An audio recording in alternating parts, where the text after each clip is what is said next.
Ayo berinvestasi akhirat, bangun rumahmu di surganya. Sempurnakanlah ibadah Anda dengan beramal jariah yang pahalanya tidak terputus hingga akhir kiamat.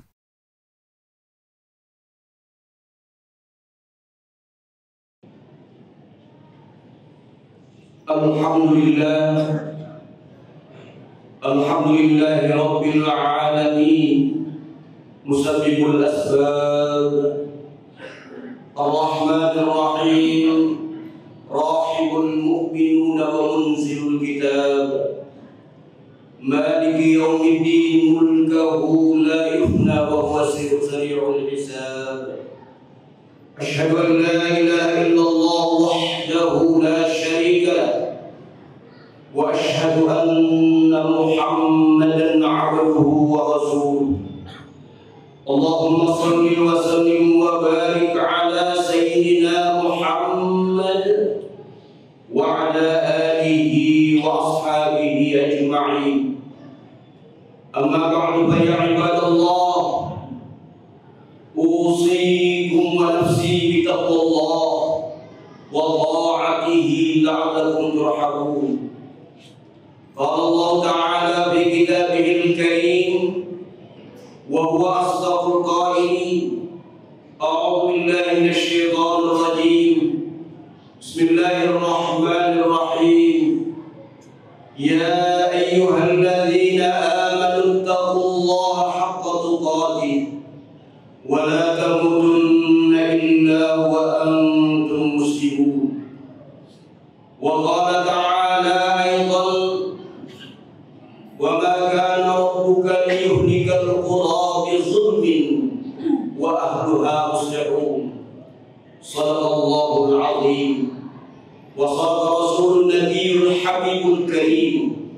Wa nahnu ala dhalika minasy syahidin wa syakirin. Walhamdulillahi rabbil alamin.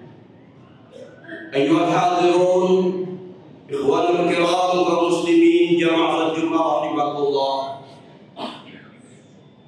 Marilah pada kesempatan di siang hari Jumat yang mulia ini kita memanjatkan puji dan syukur kehadirat Allah Subhanahu wa taala. Allah Jalla Jalaluhu, Rabb yang Maha Pengasih lagi Maha Penyayang, yang tercurahan rahmat serta limpahan nikmat kepada kita, sehingga alhamdulillah kita bisa kembali hadir di masjid ini memenuhi seruan dan panggilan Allah guna melaksanakan salat Jumat dalam rangka menghambakan diri kita kepada Allah Subhanahu wa taala. Mudah-mudahan semua penghambaan diri kita ini insyaallah diterima oleh Allah Subhanahu wa taala. Salawat serta salam semua senantiasa tercurah kehadiran junjungan kita Mustafa Habibullah Muhammad Rasulullah sallallahu alaihi wasallam beserta keluarga, para sahabat, para tabi'in, tabi'in, dan juga kepada segenap lapisan umatnya yang masih istiqamah memegang teguh terhadap syariat, ajaran serta tuntunan yang telah disampaikan oleh beliau ila yaumil qiyamah. Kaum muslimin jamaah Jumat rahimakumullah, lewat mimbar Jumat yang mulia ini, khatib kembali mengajak dan menyeru kepada kita semuanya agar marilah sama-sama kita meningkatkan ketakwaan kita kepada Allah Subhanahu wa taala. Takwa dalam arti kata yang sesungguhnya, yakni menempatkan diri kita pada posisi yang disukai dan disenangi oleh Allah. Karena hanya dengan takwa inilah setiap insan hamba Allah ini dapat meraih kemuliaan di sisi Allah Subhanahu wa taala. Kaum muslimin jamaah Jumat rahimakumullah, adapun khutbah yang akan khatib sampaikan pada siang hari Jumat yang mulia ini bertemakan kiat-kiat menghindarkan diri dari siksaan Allah. Kaum muslimin jamaah rahimakumullah, dalam Al-Qur'anul Karim Allah Subhanahu wa taala berfirman, "Wattaqu fitnatan la tusibanna alladziina zalamu minkum khassah wa'lamu anna Allaha syadidul iqab." Dan peliharalah dirimu dari siksaan Allah yang tidak khusus menimpa orang-orang yang zalim di antara kamu, dan ketahuilah Allah amat keras siksaannya. Ayat ini merupakan peringatan atau tazkirah dari Allah supaya kita takut akan datangnya bencana. Karena kalau bencana itu datang tidak pandang bulu, bukan orang zalim saja yang terkena, tetapi orang yang alim, ahli ibadah pun terkena bencana tersebut. Bukan orang yang salah saja yang terkena, orang soleh yang juga terkena bencana itu. Dan bukan hanya orang yang ahli maksiat saja yang menerima bencana, orang yang taat beribadah juga merasakannya. Juga bukan orang yang dewasa saja yang akan merasakan. Anak kecil tanpa dosa pun akan merasakan bencana itu. Arti tersirat dari ayat tersebut bahwa kita harus hati-hati, jangan sampai terkena bencana. Baginda Rasulullah Muhammad SAW menggambarkan, melukiskan kehidupan manusia di dunia ini ibarat orang menumpang perahu yang besar. Penumpang perahu kapal atau kapal itu tentunya bermacam-macam, tingkat sosialnya pun berbeda-beda, pendidikan tidak sama, mulai dari kakek-kakek dan nenek-nenek sampai anak kecil ada di dalam kapal tersebut. Di tengah laut ada seorang penumpang yang iseng supaya mudah memperoleh air. Dia membuat lubang di dinding kapal dengan anggapan tidak merugikan orang lain. Sikap penumpang yang lain terhadap tindakan orang yang iseng tersebut sangat menentukan apakah kapal tersebut berlayar terus sampai ke tempat tujuan dengan selamat atau tenggelam bersama di tengah laut.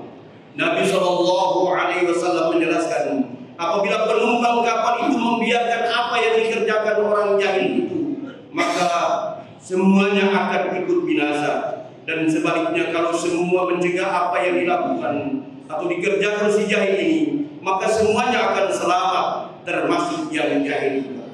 Maksud hadis ini, orang Islam itu harus peka terhadap keadaan lingkungan, dalam artian kepekaan sosial dan tanggung jawab sosial yang harus tinggi. Jangan sampai kita tidak mau tahu terhadap keadaan yang terjadi di sekeliling kita, apalagi kalau sampai mendatangkan bahaya. Itulah sebabnya semua umat Islam yang mengaku dirinya beriman mempunyai kewajiban yang tidak boleh ditinggalkan dan tidak ada dispensasi, yaitu kewajiban amal ma'ruf nahi munkar. Nabi Muhammad SAW menyatakan 14 abad yang silam, "Man ra'a minkum munkaran falyughayyir bi yadihi, wa in lam yastati' fa bi lisanihi, wa in lam yastati' fa bi qalbihi, wa dzalika adhaful iman." Siapapun di antara kalian melihat terjadinya kemungkaran, segera mencegah dengan tangan. Kalau tidak mampu, cegahlah dengan lisan. Kalau tidak mampu juga cegahlah dengan hati. Tapi inilah iman yang paling lemah, al-hadis. Indikator seorang itu masih mempunyai iman atau tidak adalah bagaimana sikapnya menghadapi kemungkaran yang terjadi. Kalau mempunyai kekuatan, cegahlah dengan kekuatan itu. Kalau tidak mempunyai kekuatan, cegahlah dengan kata-kata. Kalau tidak mempunyai dua kekuatan tersebut, cegahlah dengan hati, yakni tidak setuju atau bersikap pasif terhadap kemungkaran itu. Kaum muslimin jamaah salat Jumat rahimahullah, tanggung jawab seorang muslim harus tinggi. Kalau tidak, demikian akan menimbulkan degradasi atau penurunan mutu umat. Dalam sebuah hadis diterangkan bahwa terjadi dialog antara baginda Rasulullah Muhammad SAW dengan para sahabat. Nabi bertanya, bagaimana keadaanmu apabila wanita-wanita kamu sudah melewati batas dan remaja-remaja kamu sudah mulai rusak, sedangkan kamu tidak mempunyai semangat juang untuk memperbaikinya? Para sahabat bertanya, apakah yang demikian akan terjadi? Nabi menjawab, demi Allah yang jiwaku ada di tangannya, lebih dari itu pun akan terjadi. Nabi bertanya lagi, bagaimana keadaanmu jika kamu sudah tidak mau mengerjakan amar ma'ruf nahi munkar lagi? Sahabat bertanya lagi, apakah yang demikian itu juga akan terjadi ya Rasulullah? Nabi menjawab, demi Allah yang jiwaku berada di tangannya, lebih dari itu pun akan terjadi.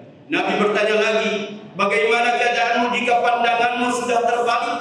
Yakni yang ma'ruf dianggap sebagai yang munkar dan yang munkar dianggap sebagai yang ma'ruf. Sahabat bertanya lagi, apakah yang demikian juga akan terjadi ya Rasulullah? Nabi Muhammad SAW kembali menjelaskan, lebih dari itu pun akan terjadi.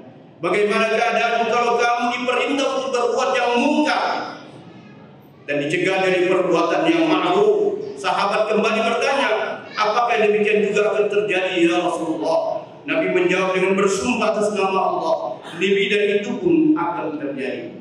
Kaum muslimin jamaah salat Jumat rahimahullah, sinyalkan Rasulullah, hal ini akan terjadi kalau kita tidak berusaha untuk mencegahnya.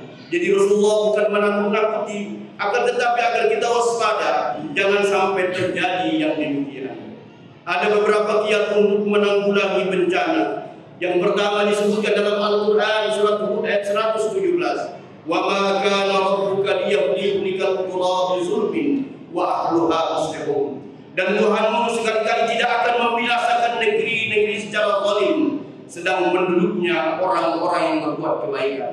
Selama kita berbuat kebaikan, insya Allah kita tidak akan dibinasakan oleh Allah Subhanahu wa Ta'ala. Yang kedua disebutkan dalam Al-Quran surat Al-Anfal ayat 103 ayat 33. Wa ma kana Allahu liyu'adzibahum wa anta fihim wa ma kana Allahu mu'adzibahum wa hum yastaghfirun. Dan sekali-kali Allah sekali-kali tidak akan mengazab mereka sementara kamu berada di antara mereka, dan tidak pula Allah akan mengazab mereka sedang mereka meminta ampun. Allah tidak akan mengazab mereka sementara baginda Rasul berada di antara mereka. Bagaimana dengan kita? Baginda Rasul sudah tidak ada dengan dia di tengah-tengah kita, tapi bukankah masih ada sunnahnya? Jika kita masih mau menghidupkan sunnah Rasulullah Muhammad SAW dalam kehidupan kita, insya Allah kita tidak akan diazab oleh Allah Subhanahu wa Ta'ala. Dan selama kita masih beristighfar, mau menyadari bahwa kita berbuat salah keliru, kita mohon ampun kepada Allah, yakinlah Allah tidak akan mengazab kita. Yang ketiga disebutkan dalam hadis qudsi, Allah berfirman yang artinya, sesungguhnya aku ingin menyiksa hamba-hambaku, tetapi setelah aku melihat orang-orang memakmurkan masjid, mengaji dan mengkaji Al-Quran, dan mengajarkan anak-anak mereka tentang agama, maka dapat kemukaan. Kaum muslimin rahimahullah, mudah-mudahan pesan-pesan Allah Subhanahu wa Ta'ala dan Rasulullah Muhammad SAW dapat kita jalankan dengan sebaik-baiknya. Kaum muslimin rahimahullah, barang siapa yang menyatakan dirinya beriman harus berjuang dengan kemampuannya masing-masing, bukan hanya mencegah kemungkaran, tapi untuk meninggikan kalimah Allah. Nabi sallallahu alaihi wasallam bersabda yang artinya, barang siapa diberi Allah harta maka bersedekahlah dengan hartanya. Barang siapa diberi Allah ilmu maka bersedekahlah dengan ilmunya. Dan barang siapa diberi Allah kekuatan maka sedekahlah dengan kekuatannya. Mudah-mudahan pesan-pesan ini dapat kita jalankan dalam kehidupan kita, sehingga insya Allah kita dapat meraih Allah kita, keridhaan Allah Subhanahu wa Ta'ala. Kita selamat di dunia ini sampai di akhirat kelak nanti. Barakallahu li wa lakum bil Qur'anil azim wa nafa'ani wa iyyakum bima fihi min al-ayati wa dhikril hakim wa taqabbal minni wa minkum tilawatahu innahu huwas samiul alim. Aqulu qawli hadza wa astaghfirullahal azim li wa lakum wa li sairil muslimina wal muslimat wal mu'minina wal mu'minat fastaghfiruhu innahu huwal ghafurur rahim.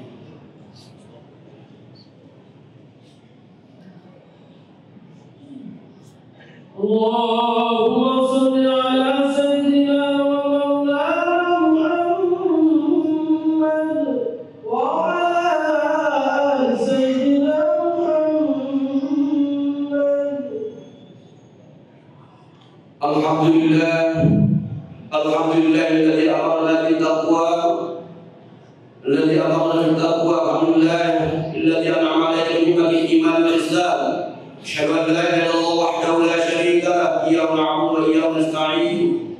اللهم صل وسلم وبارك على سيدنا محمد وعلى آل سيدنا محمد. أما بعد فيا عباد الله اتقوا الله ما استطعتم وسارعوا إلى مغفرة رب العالمين واعلموا أن الله أمركم بأمر بدأ به بنفسه وثنى بملائكته المسبحة بالقدس وإياه بالمؤمنين من عباده.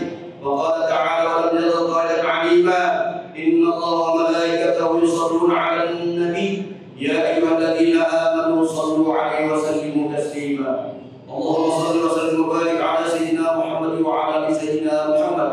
اللهم اغفر للمؤمنين والمؤمنات والمسلمين والمسلمات الأحياء منهم والأموات إنك سميع قريب مجيب الدعوات وإلى قضاء الحاجات. ربنا افتح بيننا وبين قومنا بالحق وأنت خير الفاتحين. اللهم أرنا الحق حقا وارزقنا اتباعه وأرنا الباطل باطلا وارزقنا اجتنابه. اللهم أعز الإسلام والمسلمين، اللهم أعز الإسلام والمسلمين، اللهم أعز الإسلام والمسلمين، فانصرنا على القوم الكافرين.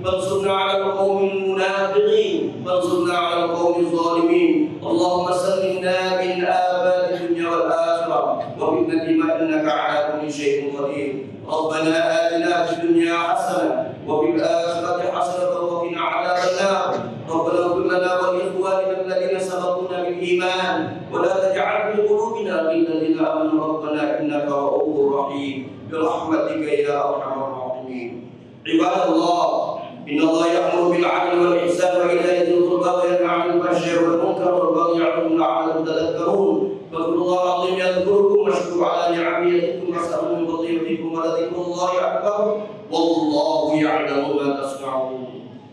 Ayo dukung media dakwah Masjid Agung Al-Akbar dengan ikut berdonasi pengadaan alat multimedia dan operasional dakwah. Usia boleh terputus, pahala jariah mengalir terus.